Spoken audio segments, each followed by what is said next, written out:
الحمد للہ رب العالمین والصلاة والسلام علی سید الانبیاء والمرسلین اما بعد۔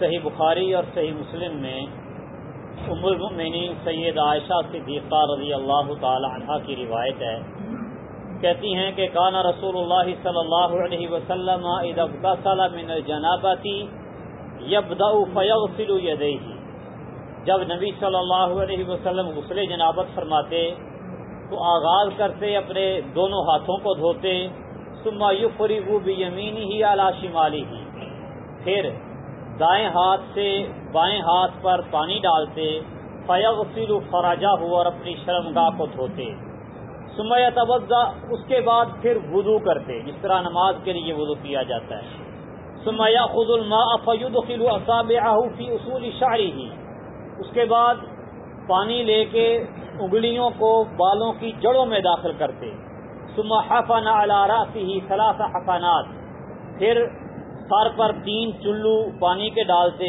ثم افاض علی سائر جسدہ، پھر سارے جسم پر پانی بہاتے، ثم غسل رجلیہ، اس کے بعد پھر اپنے پاؤں دھوتے۔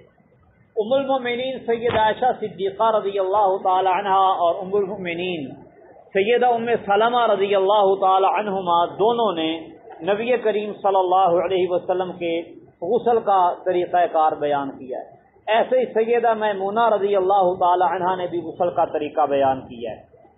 سیدہ میمونہ رضی اللہ تعالی عنہا کی روایت صحیح بخاری میں ہے، وہ بھی تقریباً یہی طریقہ کار ہے غسل کا، اس میں یہ الفاظ ہیں، کہتی ہیں ثم افرغ علی فرجہ فغسلہ بشمالہ، دائیں ہاتھ سے بائیں ہاتھ پر پانی ڈالا اور بائیں ہاتھ سے استنجا کیا، شرمگاہ کو دھویا، اور ثم ضرب بها الارض، پھر اس بائیں ہاتھ کو زمین کے ساتھ بلا یعنی مٹی لگائی اس کو۔ ایک روایت میں ہے فمسحها بالتراب، مٹی کے ساتھ اس کو رگڑا، ہاتھ کو مٹی کے ساتھ ہاتھوں کو دھویا۔ پھر ایک اور روایت ہے میمونہ رضی اللہ تعالی عنہا کی ہی، اس میں ہے ثم اتیتہ بالمندیل، جب نبی صلی اللہ علیہ وسلم غسل فرما چکے تو میں تولیہ لے کے آپ کے پاس آئی، فردہ علیہ، تو آپ نے وہ قبول نہیں کیا بلکہ مجھے واپس کر دیا کہ گرمیوں کے موسم میں تولیے کی ضرورت نہیں، فجعل ينفض الماء بیدہ، اپنے ہاتھوں کے ساتھ آپ پانی کو جھاڑنے لگے۔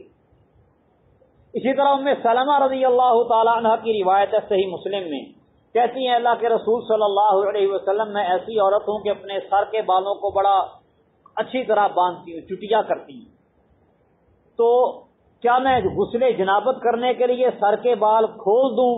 تو نبی صلی اللہ علیہ وسلم نے فرمایا نہیں، انما یکفیک ان تحتی علی راسک 3 حصیات، تیرے لیے اتنا ہی کافی ہے کہ تو اپنے سر پہ 3 چلو پانی کے ڈال لے، چٹیا کھولنے کی ضرورت نہیں ہے۔ اسی طرح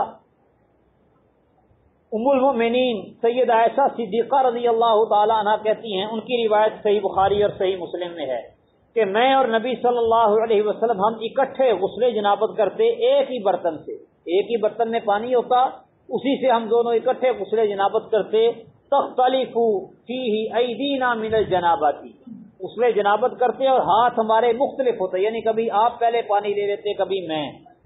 تو یہ طریقہ کار ہے اختصار کے ساتھ، تفصیل کے ساتھ بھی ذکر ہوا ہے۔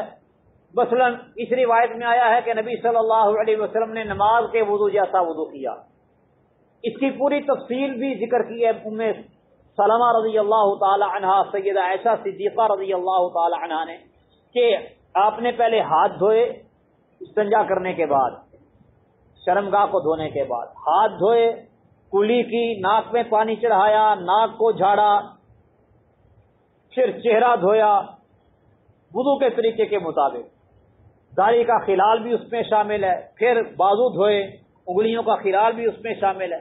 فرماتی ہیں حتی اذا بلغ رأسہ لم یمسح، نماز کے وضو کے طریقے کے مطابق وضو کرتے کرتے جب سر کی باری آئی تو سر کا مسح کرنا تھا نا، لم یمسح، سنن نسائی کی حدیث ہے، مسح نہیں کیا سر کا، بلکہ کیا کیا، افاض علیہ الماء، سر پر پانی بہایا، اس کے بعد اپنے سارے بدن پر پانی بہایا، ثم تنحى من ذلك المكان، پھر جہاں پہ آپ نے غسل کیا تھا وہاں سے الگ ہوئے اور فغسل رجلیہ، اپنے پاؤں دھو لیے۔ اب یہاں کچھ لوگ یہ کہتے ہیں کہ وہاں نکاس کا بندوبست نہیں تھا، پانی کھڑا ہو جاتا تھا، اس لیے آپ وہاں سے ہٹ کے سائڈ پہ جا کے آپ نے پاؤں دھوئے. ایسی کوئی بات نہیں. یہ نبی صلی اللہ علیہ وسلم کا طریقہ ہے غسل کا، جو آپ نے اپنایا ہے اسے ہی اپنایا جائے. اور رسول اللہ صلی اللہ علیہ وسلم کون سا 10 گیلن پانی سے نہاتے تھے ہماری طرح؟ وہ تو 2 لیٹر 2.25 لیٹر بمشکل پانی ہوتا تھا جس سے غسل فرما لیتے تھے. اور اتنے پانی نے کہاں کھڑے ہونا ہے؟ اور وہ سیانے اور سمجھدار لوگ تھے، وہ پتھر رکھ کے جگہ اونچی بنا لیتے تھے بیٹھنے کے لیے، کھڑے ہونے کے لیے. تو یہ خام خواہ کی تعویلیں ہیں. نبی صلی اللہ علیہ وسلم کا طریقہ ہے کہ جہاں پہ آپ نے غسل کیا ہے وہاں سے ہٹ کے آپ نے پاؤں دھوئے. تو جہاں پہ آپ غسل کرتے ہیں وہاں سے ہٹ کے، غسل خانے سے باہر نکل کے پاؤں دھو لیں. یا آج کل غسل خانے ہی بڑے لمبے چوڑے بنے ہوتے ہیں، تو غسل خانے میں جہاں پہ شاور کے نیچے غسل کیا ہے وہاں سائڈ پہ ہو کے بیسن کے پاس جا کے یا سائڈ پہ ہو کے پاؤں دھو لیں. اس جگہ پہ پاؤں نہیں دھونے. یہ نبی صلی اللہ علیہ وسلم کی سنت اور آپ کا طریقہ کار ہے. یہ رسول اللہ صلی اللہ علیہ وسلم کا غسل ہے. مختصراً یہ کہ نماز کے وضو کے طریقے کے مطابق پہلے تو اپنے ہاتھوں کو دھونا ہے، استنجا کرنا ہے، جہاں گندگی نجاست لگی ہے صاف کرنی ہے. پھر نماز کے طریقے کے مطابق سارا وضو کرنا ہے، بازو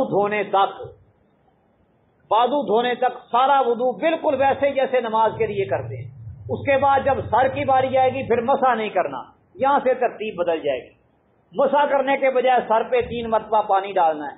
یا بال اگر گھنے ہیں تو اس طرح اس روایت کے اندر آیا کہ آپ نے انگلیوں کو پہلے تر کیا، انگلیاں تر کر کے بالوں کی جڑوں تک پانی پہنچایا تاکہ سر پہ پانی ڈالتے ہوئے بالوں کی جڑوں تک پہنچ جائے پانی. اچھی طرح پانی سر پہ ڈالا. صحیح بخاری کے اندر مزید وضاحت ہے.